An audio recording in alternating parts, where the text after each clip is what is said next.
Welcome back to Entertain Me. I'm Heather Brooker. This is a show where we cover all things entertainment news from SoCal to the silver screen. Today we're talking about Hollywood's latest revelation. Audiences, not executives, are quietly shaping the future of filmmaking. That's according to movie strategist Kevin Goetz, who's tested more than 5,000 films over 4 decades. In his new book, How to Score in Hollywood, Goetz says today's moviegoers aren't choosing between streaming and theaters. They're choosing the kind of emotional experience they want.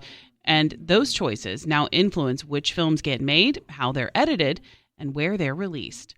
Welcome to the show, Kevin. Heather, thank you so much. It's so nice to be here with you. A lot of our listeners work in or around the entertainment industry. What's something Hollywood insiders themselves often misunderstand about why certain movies get made and others don't? Well, that's a good question. It's a bit of a complicated answer, but by and large, every movie, if made and marketed for the right price, really should make money. I mean, that's part of the really interesting conundrum, but so few really make money that they could because they're not doing the proper work or asking the right questions pre-green light, so that they're making movies that are they're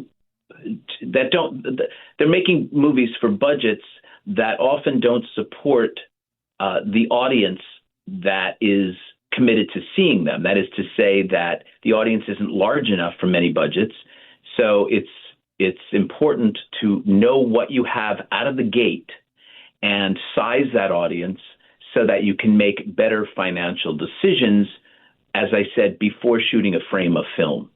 So is it safe to say, like, studios aren't making movies that audiences want to see? No, I think that they absolutely are. We got to be talking about, look, every movie has a reason to exist, because I've worked on over 5,000 titles, Heather, and I have to tell you that there's always a person who loves something. Now, it may be an audience of one, but you as a filmmaker or a person financing a film really need to know that before you start, so that you're not paying too much money or budgeting the movie for too much money, since so few people will actually support it. And that in lies a lot of the problem, is that people, again, don't know, aren't aware, don't ask the right questions, don't talk to audiences about their level of intensity, let's say, in a project until it's too late. And that's what I'm saying. Every movie has an audience, and every movie, as I said, should be made and could be made, but you've got to make it responsibly. So it's a matter of, if you find the source material and you want to make a movie, knowing how much you can budget to make that movie in order to make it profitable for the amount of audience that's going to go see it. Bullseye. What you just said is exactly right. And it was so funny. You know, I wrote my first book, Audienceology, which is really about the test screening process, right? It's about the recruited audience screenings before a movie comes out, how we test our movies with filmmakers and studios, and I've been doing it for years and years. I've worked on over 5,000 titles. And during that process and watching so many movies for so many years, I would sit there, Heather, and I would go, well, my God, how did they make how did they make this movie for, such a little amount? Because I knew the budget going in. Then I'd look at another movie, actually most movies, and say, how did they make the movie for that much money? Oh my gosh, they don't have an audience for this. And I wanted to unpack that. I wanted to say, what is in the thought process? What's in that beginning process that could be done more effectively? And you wonder why so many folks lose money. And this book is a roadmap to sort of telling you how you can succeed every time out.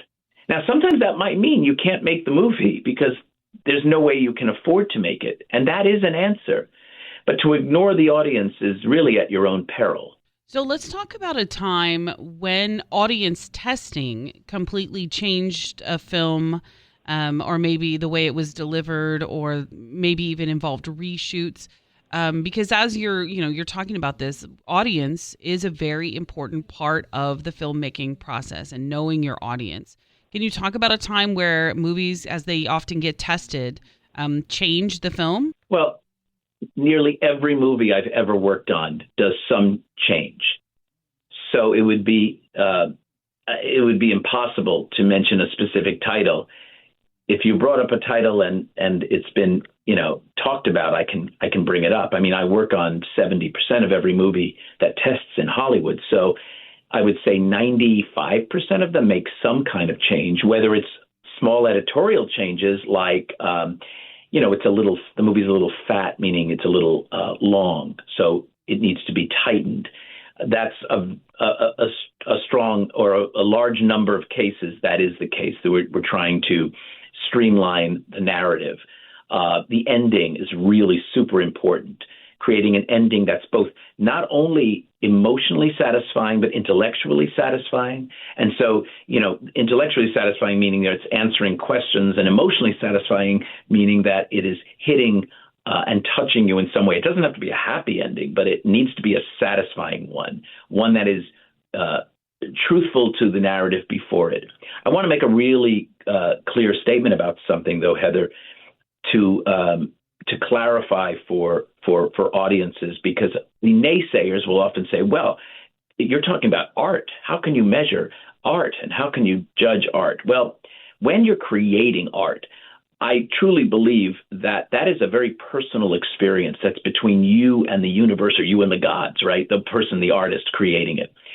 But the moment you memorialize it, like the moment you begin to bring in a script, a beat sheet, a treatment, that's the time to ask an audience what they think so you can size it correctly. But that's just information. It's not saying you live and die by this. It's saying that this book, How to Score in Hollywood, tells you the pink flags, the yellow flags to look at before you, again, shoot a frame of film. And why is that important? Because when you get to those research screenings, when you actually test your movie, you can mitigate a lot of those things if you understand what you have and what people are leaning into before the process. We also do something called live table reads before we shoot a frame of film, which is reading the script with actors, not the actors necessarily that are in the movie, and we will actually sense some of those issues of pace and clarity, story clarity, and ending satisfaction before, again, they go into production. And that is enormously helpful and often saves in very costly reshoots.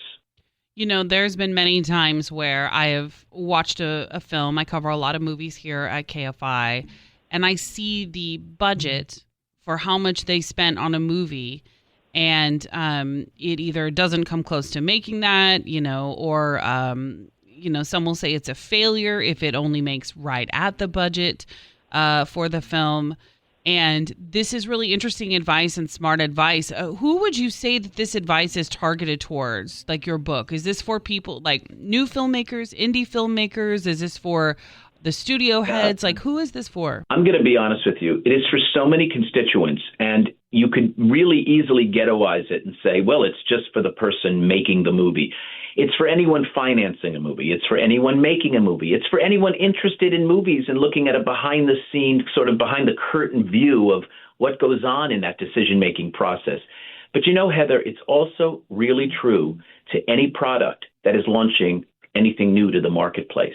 Understanding what you have. We make a big case of that in the trailer I just completed for that will go out into the world.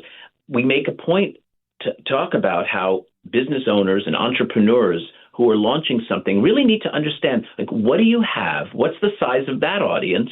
And are you making it for the right price? When I was a little boy, I had a lemonade stand. And I would say now to you, and I thought about it then, when I was 10 and 11, every lemonade stand, if made and marketed for the right price, should make money. At 17, I started my first dance and acting school in East Brunswick, New Jersey. I was a professional actor, and all the parents would say, how did you do this? I want my kid to do this. And I said, I'm going to capitalize on that. And I got, 4 teachers and 100 students.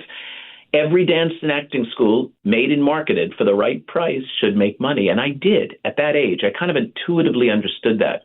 So when I look at like all that connective tissue and where I am today, it's really fun to see that any business could benefit from these principles of getting to the truth, the essence of the number of people who are going to not only like something, but be intensely enthusiastic about it, who are going to be passionate advocates or evangelists for something. Isn't that cool in any business? Very cool. Well, I know I have to let you go here in a minute, so I have one final question before we let you go. Your book breaks down the top 10 rules for sort of making a successful film.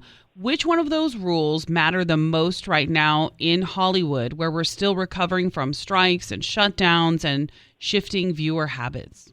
Well, I think that it is creating something that is elevated in its genre, because even on any platform, whether it's a movie theater or a streaming platform, people want to feel like they're being transported. And so creating an event, creating elevated horror, elevated drama, elevated romantic comedy. You can't just say these genres don't work on a certain platform. It's that perhaps they're not as elevated as they should be. Elevation could come from big special effects. It could come from a great director. It could come from huge visuals. It could come from a narrative. Look, dramas today are not really working in the movie theater. They're really, really tough. They're suffering a lot. And why is that? It's a complicated answer, but the one thing I'll say is, why did Oppenheimer do so well? It was elevated. It had Christopher Nolan, of course. It had effects that showed the atom bomb. It was an all-star cast. It gave you a reason to leave your home. So I would say when you're thinking about a movie to make, think about how elevated, out of the ordinary, out of the predictable it could be. People craving uniqueness, even though they want something that feels comfortable, they want still that thing that makes it feel like an event. I love that. Kevin Goetz, How to Score in Hollywood, Secrets to Success in the Movie Business is available now. Kevin, thank you so much. Heather, thank you. Thanks for listening to Entertain Me. You can listen anywhere on the iHeartRadio app.